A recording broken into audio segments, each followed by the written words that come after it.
Miss Anuradha Tiwari, IAS, Commissioner Garhwal, Uttarakhand, amongst us. Please welcome her with thundering round of applause.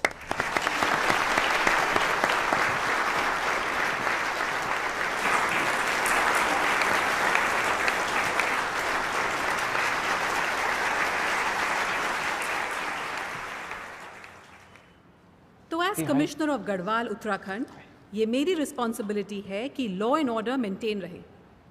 एक civil servant की life में बहुत सारे emotional challenges भी आते हैं, पर कोई कंफ्यूजन नहीं होता। हेल्प के लिए थैंक यू। कॉन्स्टिट्यूशन आपको रास्ता दिखाता है। मैम, पॉलिटिशियंस का कितना इंटरफेयर रहता है?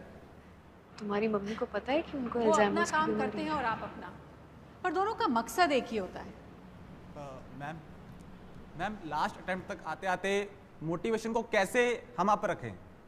ये बहुत अच्छा सवाल है। मैंने खुद ही काफ़ी अटेम्प्ट्स लगाए क्लियर करने में।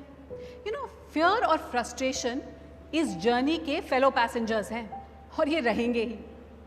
तो अपनी जर्नी पे फोकस रखिए और फेलो पैसेंजर्स से बात करने की ज़रूरत ही क्या है। पर मैम, इतने सारे फेल अटेम्प्ट्स के बाद क्या कभी ऐसा फील नहीं हुआ कि अब प्रेशर बहुत ज़्यादा हो रहा है, अब गिव अप कर देना चाहिए? ये सवाल मेरे दिल के बहुत करीब है। जब आप एक लड़की होते हो, एक ऐसे ऑर्थोडॉक्स फैमिली से जहाँ 22 साल में आपकी शादी कर दी जाती हो, आप इंडिया के एक बहुत ही बैकवर्ड हिस्से से बिलोंग करते हो और आपको इंग्लिश भी नहीं आती हो, और आप घर के बाहर सिर्फ अपनी दीदी की जिद की वजह से पढ़ रहे होते हो, और उस पर आप लगातार फेल पे फेल होते जाते हो, तो हाँ, हर रोज लगता था कि गिव अप कर दूं, और शायद कर भी देती, एक्चुअली डेफिनेटली कर देती। पर उसी वक्त मुझे किसी ने एक बहुत अच्छी बात बताई। उस बात से मेरा एटीट्यूड 180 डिग्रीज फ्लिप कर गया। क्या आप वो बात सुनना चाहेंगे? तो एक स्टोरी सुनिए। 1981 में यूएस में एक प्रोफेसर थे, सेरेमिक्स पढ़ाते थे।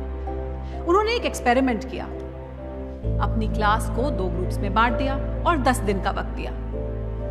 पहले ग्रुप को उन्होंने ये टास्क दिया कि वो सिर्फ एक परफेक्ट मटका बनाए, सिर्फ एक। और दूसरी ग्रुप को ये टास्क दिया कि वो जितने हो सके मैक्सिमम मटके बनाए और क्वालिटी की चिंता बिल्कुल ना करें। दोनों ग्रुप्स ने अपना काम शुरू किया।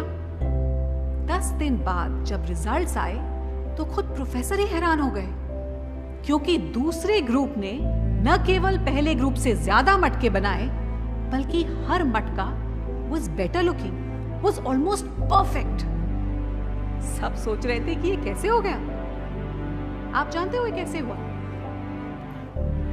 क्योंकि पहला ग्रुप जो है वो सिर्फ इसी बात को लेकर अटका रहा कि एक मटका बनाना है, इसको परफेक्ट कैसे बनाएं। तो उन्होंने सारा टाइम परफेक्शन में ही गुजार दिया, जबकि दूसरे ग्रुप ने एक बार कोशिश की और बहुत बुरे मटके बनाए, पर उन्होंने उसको इम्प्रूव किया और दोबारा कोशिश करके फिर से मटके बनाए। वो फेल हुए पर इम्प्रूव करते रहे, और ऐसे ही अपनी गलतियों से सीखते सीखते उन्होंने शानदार मटके बनाए। तो इसीलिए आप अपनी गलतियों से डरिए मत, भागिए मत। अपनी गलतियों से सीखिए, अपने फेलियर से सीखिए और आगे बढ़ते जाइए। और ये बहुत ही अच्छी बात है कि इस बात को बताने वाले शख्स हमारे साथ यहां मौजूद हैं। पर आप उनसे पहली बार मिलोगे ना तो लगेगा जिंदगी बहुत ही होपलेस है। पर Prakash sir, it worked for me. बेटा, यू वर लकी। अगर ये पॉटवेयर एक्सपेरिमेंट मैंने पहले पढ़ लिया होता तो मैं भी अपना चौथा अटेम्प्ट देता, और फिर आज पोडियम पर तुम्हारी जगह मैं खड़ा होता।